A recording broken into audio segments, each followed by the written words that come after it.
Наша семья образовалась в сентябре 2011 года. Спустя год появилась Ассоциация молодых семей Нижегородской области. Данную организацию мы возглавляем. Да, мы ее считаем одной нашей большой семьей, поскольку, выезжая в район Нижегородской области, мы поняли, что семьи нуждаются в сплочении. Поэтому наша организация – это тот элемент, который сплочает семьи Нижегородской области. За это время было сделано много, и мы участвовали в грантах, писали проекты, учились этому.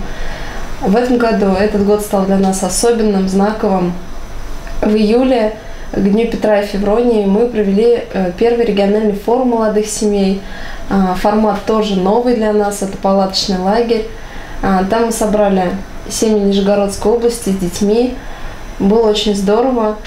И мы надеемся, что этот формат мы будем продолжать, развивать, мы будем расти. И вообще Нижегородская область, нужно сказать, это область больших возможностей.